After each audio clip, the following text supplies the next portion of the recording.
నీదు క్రియలు ఆశ్చర్యకరములు, నీ తలంపులు నాకెంతో ప్రియము.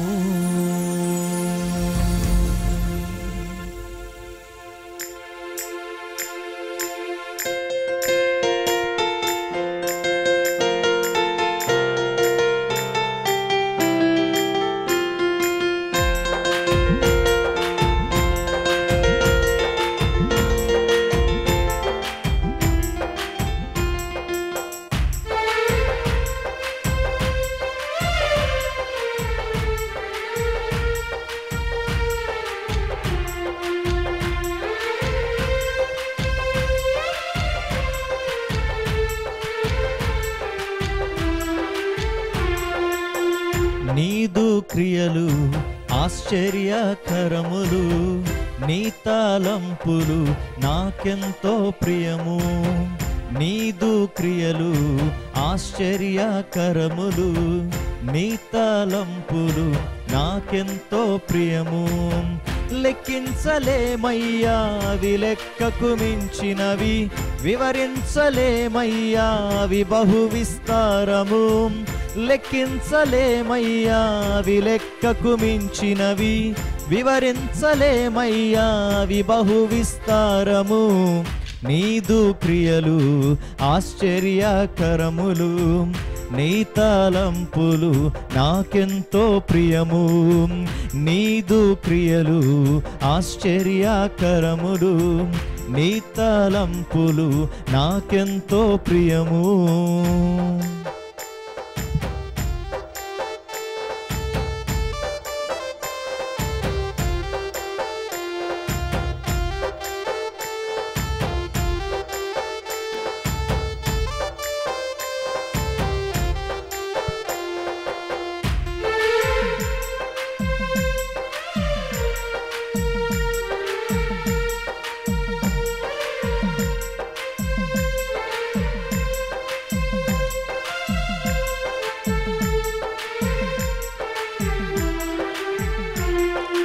ఊహకు రాకమునుపే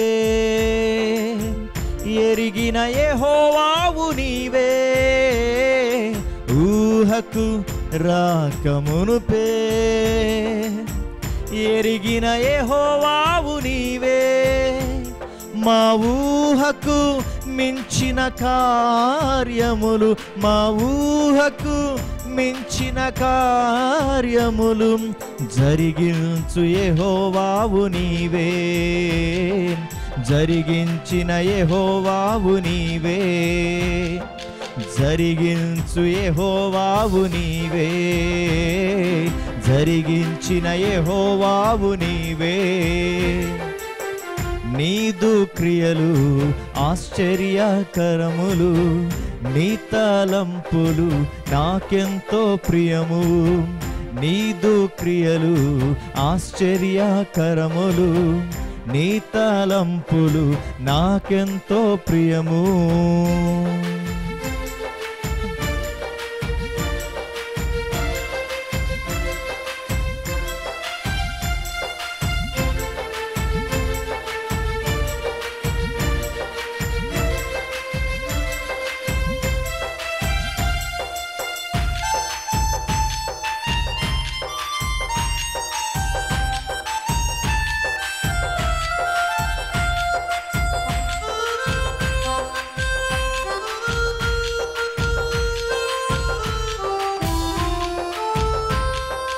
ఊబిలో చిక్కిన వేళ విడిపించిన యెహోవావు నీవే. ఊబిలో చిక్కిన వేళ విడిపించిన యెహోవావు నీవే. నీ ఆశ్చర్యమైన వెలుగులోనికి, నీ ఆశ్చర్యమైన వెలుగులోనికి నడిపించిన యెహోవావు నీవే. నడిపించిన యెహోవావు నీవే. నడిపించు యెహోవావు నీవే. నడిపించిన యెహోవావు నీవే. నీదు క్రియలు ఆశ్చర్యకరములు, నీ తలంపులు నాకెంతో ప్రియము. నీదు క్రియలు ఆశ్చర్యకరములు, నీ తలంపులు నాకెంతో ప్రియము. లెక్కించలేనయ్యా అవి లెక్కకు మించినవి, వివరించలేనయ్యా అవి బహు విస్తారము. లెక్కించలేమయ్యా అది లెక్కకు మించినవి, వివరించలేమయ్యా అవి బహు విస్తారము. నీదు క్రియలు ఆశ్చర్యకరములు, నీ తలంపులు నాకెంతో ప్రియము. నీదు క్రియలు ఆశ్చర్యకరములు, నీ తలంపులు నాకెంతో ప్రియము. లెక్కించలేనయ్యా అవి లెక్కకు మించినవి, వివరించలేనయ్యా అవి బహు విస్తారము. ఆమేన్.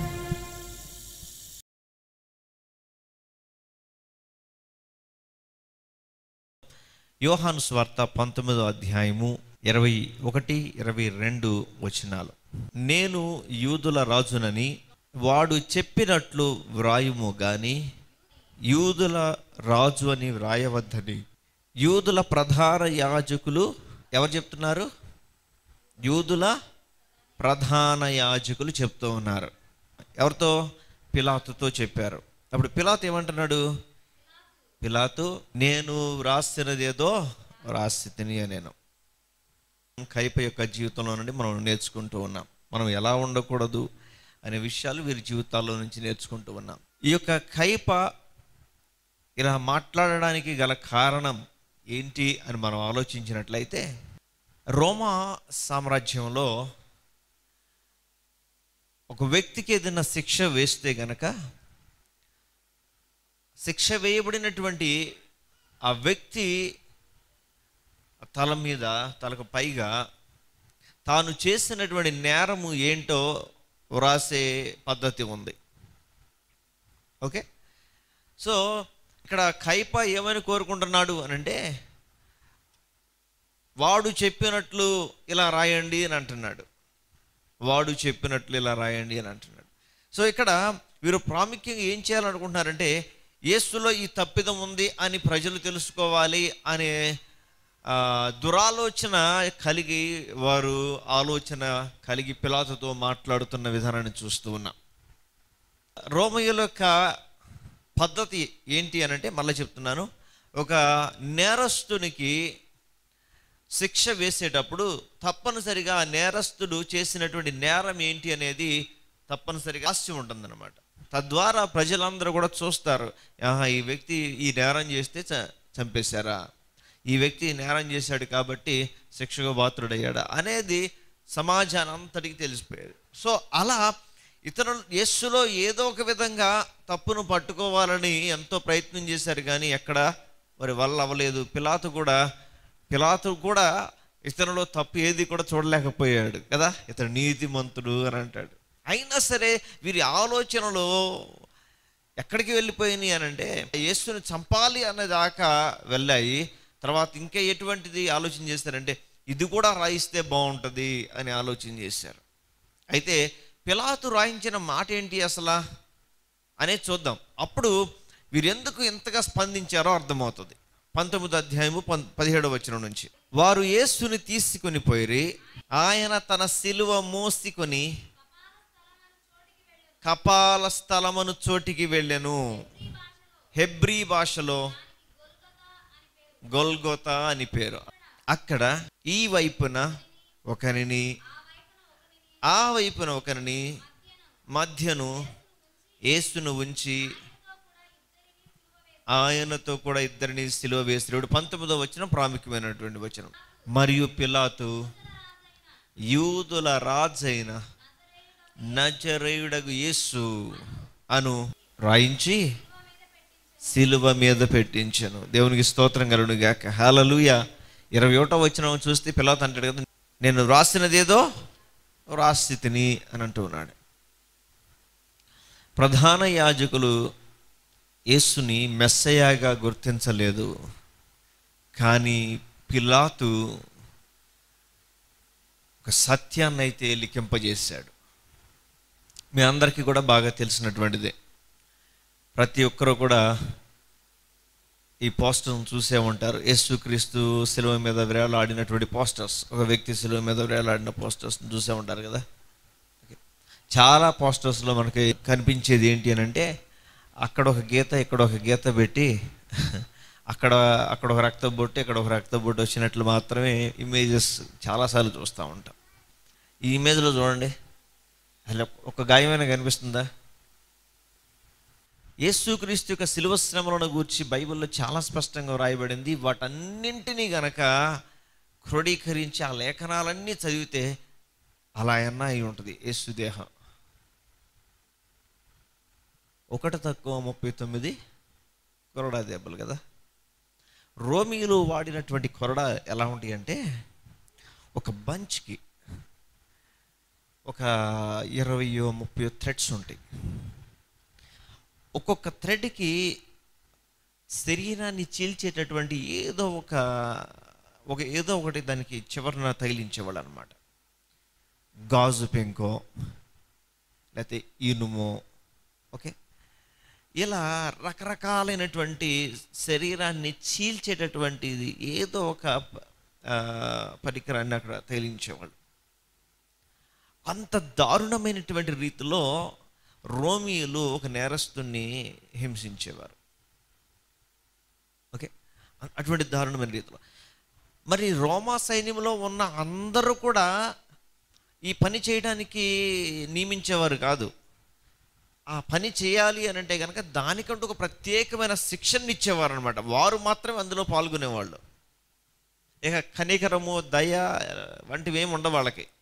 కఠిన హృదయాలు అనమాట. ఓకే, వాడు ఎంత గగ్గోలు పెడుతున్నా ఏమాత్రమో చెల్లించినటువంటి మనస్తత్వాలు కలిగి ఉంటారు అన్నమాట. కరడుగట్టినటువంటి హృదయాలు. చూడండి, అలా ఉంటుంది యేసుక్రీస్తుకి ధ్యానం. ముందు చూపించినటువంటి 2 కూడా రాంగ్. ఇంకా చాలా చూసుంటారు మీరు, ప్రతిదీ రాంగ్. నేను అనుకుంటున్నాను ఇలా అయి ఉంటుంది. అలా ఆ విప్ అలా శరీరం మీద వేసినప్పుడు కనీసం ఆ 15, 20 లేకపోతే 30 థ్రెడ్స్ ఉంటే వాటిలో కనీసం ఒక 30 ఉన్నాయి అనుకోండి, ఒక 20 బట్టినాయి అనుకుందాం. ఒక్కసారి లాగినప్పుడు ఏమవుతుంది? 20 సార్లు లాక్కుండా వచ్చేస్తుంది. అలా 39 సార్లు కొట్టాలి. ప్రతిసారి ఒక 15, 20, 25 పట్టి లాగినాయి. ఆయన దేహం అంతా అలా దున్నబడింది. అది చాలాసార్లు చాలా లైట్గా 39 కొరడా అంటే 39 దెబ్బల దగ్గర ఉంటాయి ఏమో అని అనుకుంటారు. స్కేల్ తీసుకుని చేతి మీదో లేకపోతే స్కూల్లో కొడతారు కదా పిల్లల్ని, పిరుదుల మీదో ఆపకుండా కొట్టారనుకోండి, ఏమవుతుంది? కమిలిపోతుంది, బొబ్బలు వచ్చేస్తాయి కదా, వాసిపోతుంది. అక్కడ ఒక స్కేల్తో కొడితేనే వరుసను ఒక 5-6 దెబ్బలు గట్టిగా వేస్తే చూడండి, దట్ వాస్ ద సీన్. దానికి ముందు ఇంకా ఏం జరగలేదా? జరిగినాయి. ఏం జరిగినాయి?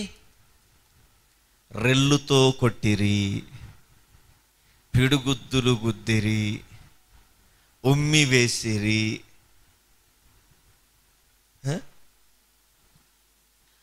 అరచేతులతో కొట్టిరి. వీటన్నిటిని ఒక్కసారి ఆలోచించేయండి. అక్కడ ఎటువంటి సీన్, ఎంత ఘోరమైనటువంటి రీతిలో యేసు ప్రభు నలిగిపోయాడో. చాలాసార్లు మనం యేసుక్రీస్తు యొక్క శ్రమను, ఆయన ఎదుర్కొన్నటువంటి శిలువ శ్రమలను గురించి ఆలోచించినప్పుడు ఇంత లోతుగా ఆలోచించడం లేదేమో. మరి ఎంతమంది ఉమ్ము వేస్తుంటారో, ఎంతమంది కళ్ళకు గంతలు కట్టి ఎవడు కొట్టాడో చెప్పరా, ఎవడు కొట్టాడో ప్రవచించు అని ఉంటారు. ఒక 10 మంది కాండ్రించి ఉమ్మేస్తే మొహం మీద ఎలా ఉంటుంది? అసలు ఊహించడానికే మంచిగా లేదు, ఊహించడానికి మంచిగా లేదు. ఒక్కసారి ఇమాజిన్ చేయండి, ఒక ట్రూప్లో ఒక ట్రూప్లో సుమారు ఒక 600 మంది ఉంటారు.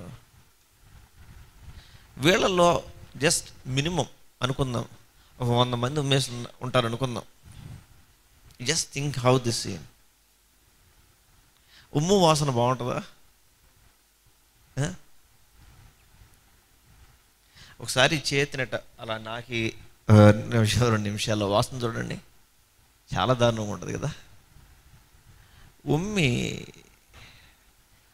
ఉసిరి రెల్లుతో కొట్టారు, పిడుగుద్దులు గుద్దారు, అరచేతితో కొట్టారు, హేళన చేశారు, నవ్వుతూ ఉన్నారు.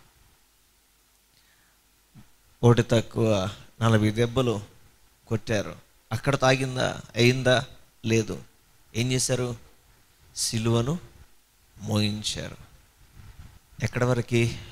కపాల స్థలం అనబడినటువంటి గొల్గోతా వరకు.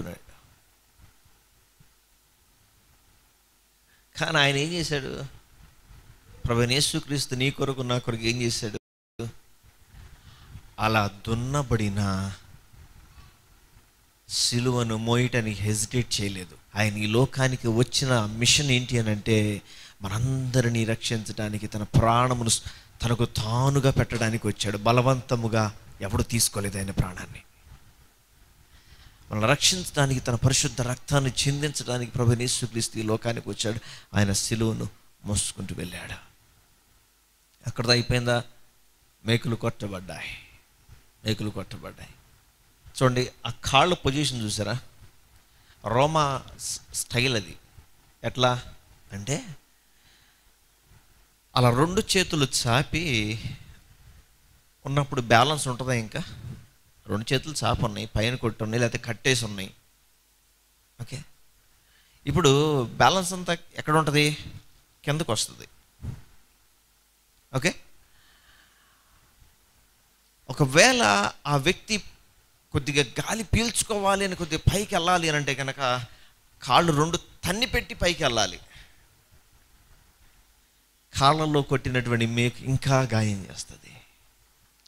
అలా పైకి వెళ్ళాలి అని అంటే చేతులకు కొట్టబడినటువంటి గాయం మరింత వేదనకు గురి చేస్తుంది. You just think about 6 hours. ఉదయం 9 గంటలకు రమారమి 9 గంటలకు ఆయన సిలువేస్తే 3 గంటల వరకు ఆయన మరణించినట్లుగా వాక్యం సెలవిస్తుంది. ఈ 6 గంటల సమయంలో ఎటువంటి వేదనను అనుభవించి ఉంటాడో.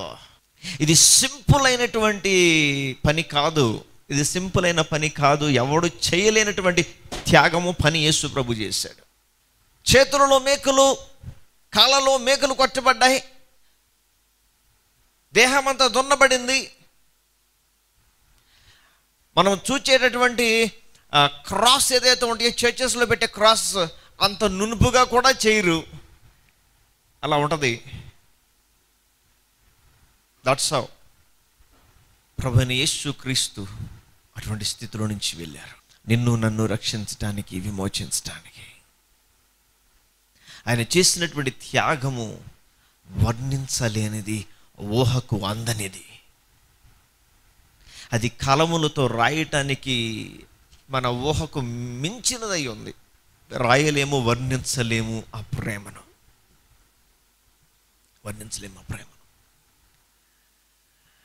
ఆ పైన రాయబడింది చూసారా?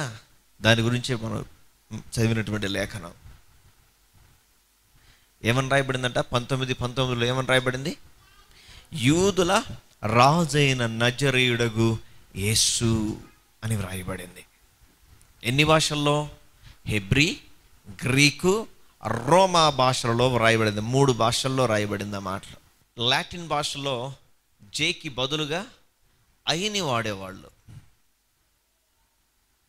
ఇసూస్, IESUS అంటే Jesus. Jesus of Nazareth, of king of Jews. INRI. R అంటే అర్థం రెక్స్. ఏంటి చెప్పండి? లాటిన్లో రెక్స్. రెక్స్ అనే మాటకు అర్థం ఏంటంటే కింగ్ అని అర్థం. లాటిన్ భాషలో రెక్స్ అనే మాటకు కింగ్ అని అర్థం. సో ఈ 4 అక్షరాలను కలిపితే వచ్చేదే యూదుల రాజైన నజరేయుడైన యేసు.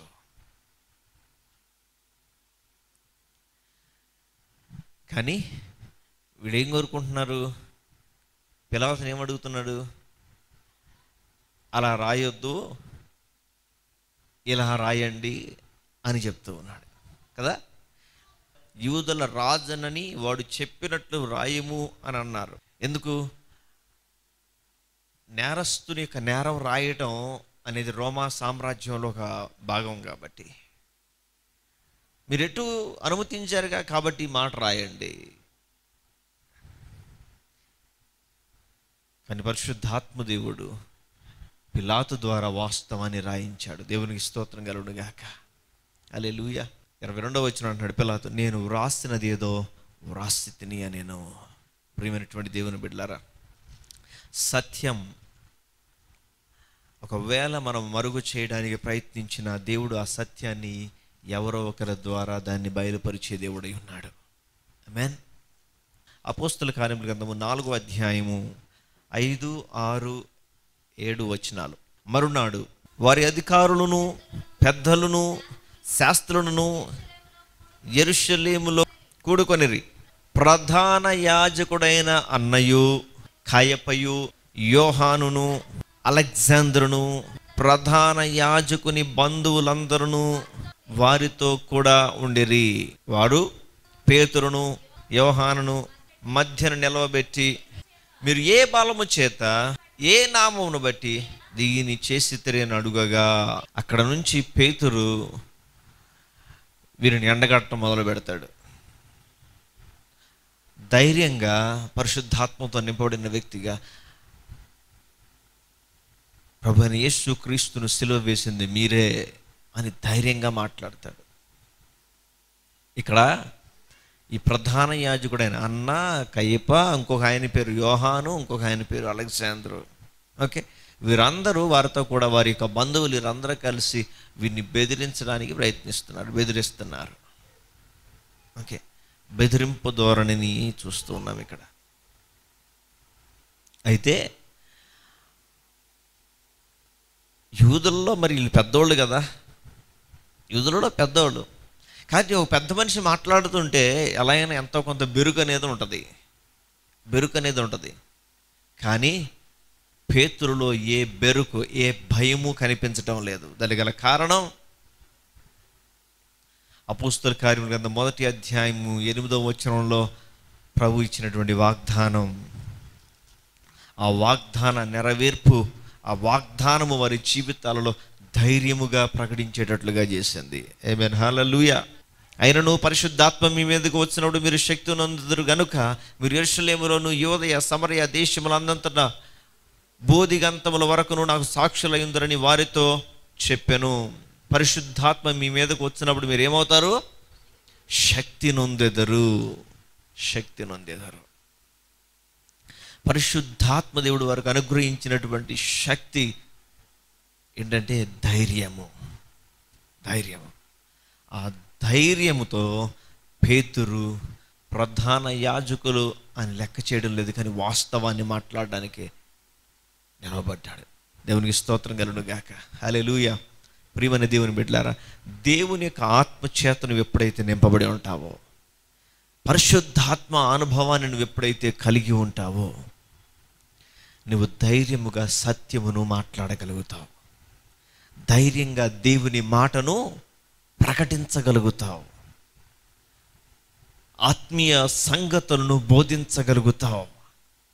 పరిశుద్ధాత్మతో నింపబడినప్పుడు పరిశుద్ధాత్మ నడిపింపులో నీవు మాట్లాడగలుగుతావు. పరిశుద్ధాత్మతో నింపబడినప్పుడు పరిశుద్ధాత్మ దేవుడు అనుగ్రహించే ఆలోచనను బట్టి నువ్వు అడుగులు వేయగలుగుతావు.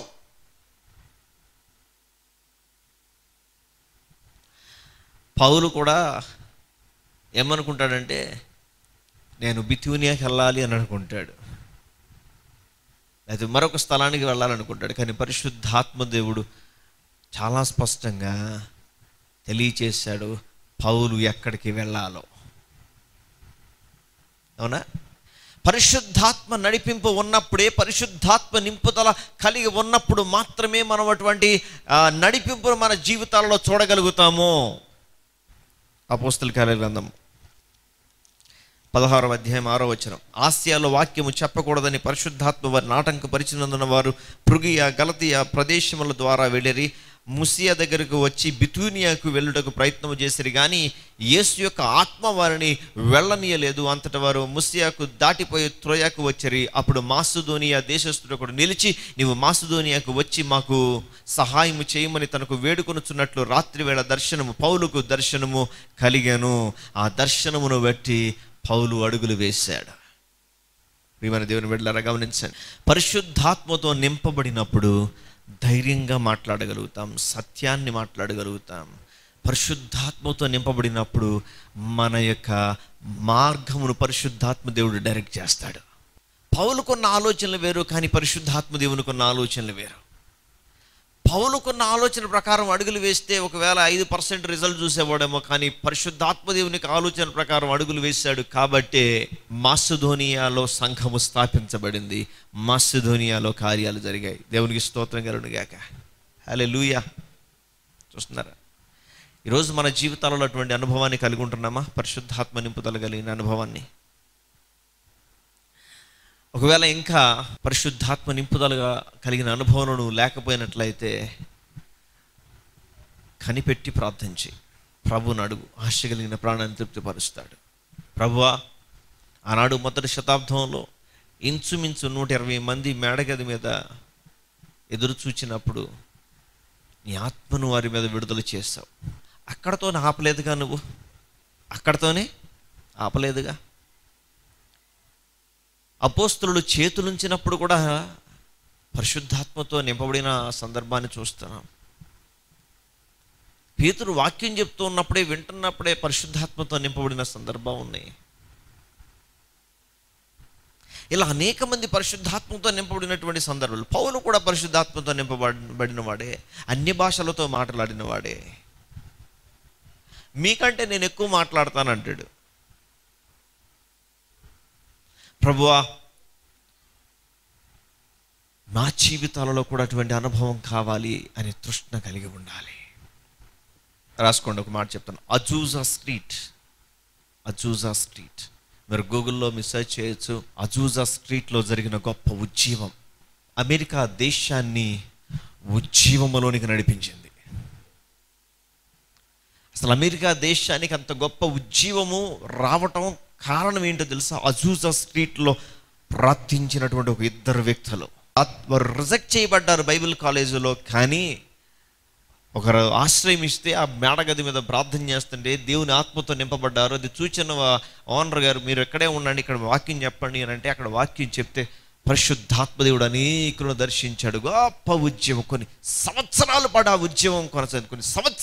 ఉద్యమం కొనసాగింది. అమెరికా దేశము ఉజ్జీవముతో రగలడానికి గల కారణం పరిశుద్ధాత్మ నింపుదల. అపోస్తలులు అలా ధైర్యంగా చెప్పడానికి గల కారణం పరిశుద్ధాత్మ నింపుదల. నీ జీవితంలో ఒకవేళ లేకుండా బాప్తిస్మం పొందిన అనుభవం వరకే ఉన్నట్లయితే కనుక ఈరోజు దైవజనులుగా తెలియచేస్తున్నాను, మరొక అడుగు నువ్వు ముందుకు వేయాలి. నీ ఆత్మీయ జీవితంలో వేయాల్సిన అవసరం ఉంది. ఇంకా వేయలేదు, నువ్వు ఆ అనుభవంలోనికి రావాలి. అన్య భాషలతో మాట్లాడుతూ ప్రభు సన్నిధిలో నువ్వు ప్రార్థన చేయాలి. ఎందుకు అన్య భాషలు అని అంటే, 1 కొరింథీ పత్రిక 14వ అధ్యాయం చదువుకొని ఇంటికి వెళ్ళి, అన్య భాషలు ఎందుకు, అన్య భాషలతో మాట్లాడే వాళ్ళు ఎవరితో మాట్లాడతారు, అన్య భాషలు ఎప్పుడు మాట్లాడకూడదు అనేది చాలా స్పష్టంగా వ్రాయబడింది. 1 కొరింథీ పత్రిక 12వ అధ్యాయంలో 4వ వచనం నుంచి కృపావరములు ఏంటి అనేవి లిస్ట్ రాయబడింది. వాటిలో అన్య భాషలు కూడా ఒకటి. ఈరోజు సంఘము ఈ అనుభవంలోనికి వెళ్లకుండా బాప్తిస్మము దగ్గరే ఆగిపోయిన వారుగా ఉంటూ ఉన్నారు. ఇక్కడ కూర్చున్న వారు కూడా చాలా ఖచ్చితంగా బాప్తిస్మము దగ్గరే ఆగిపోయినటువంటి వారు ఉన్నారు. పరిశుద్ధాత్మ నింపుదల కలిగిన అనుభవం, అన్య భాషలతో మాట్లాడే అనుభవంలోనికి ఇంకా రాలేదు. దీనికి ఏమి కటిక ఉపవాసం ఏమి చేయాల్సిన అవసరం లేదు, కనిపెట్టి ప్రార్థన చేయడం అంతే. నేను ఎప్పుడు ప్రార్థనలో కూర్చున్నా ఎక్కువసేపు అన్య భాషల్లోనే ప్రార్థన చేస్తూ ఉంటాను. సంఘం అటువంటి అనుభవంలోనికి రావాలి. సంఘము ప్రారంభించిన దగ్గర నుంచి శంషాబాద్లో ఇక్కడ ప్రతి సంవత్సరం పరిశుద్ధాత్మ అభిషేక కూడికలని ప్రతి సంవత్సరం జరుగుతూ ఉన్నాయి. మీరు ప్రతిరోజు ఆశ కలిగి దేవుని స్థలంలో కనిపెట్టి ప్రార్థన చేయండి, ఆయన ఆత్మతో నింపబడతారు. ఆ అనుభవంలోనికి రావాలి, అనుభవంలోనికి రావాలి. అంటే కృప ఈ దినం ఈ స్థలంలో ఉన్న ప్రతి ఒక్కరికి ప్రభు దయచేయునుగాక.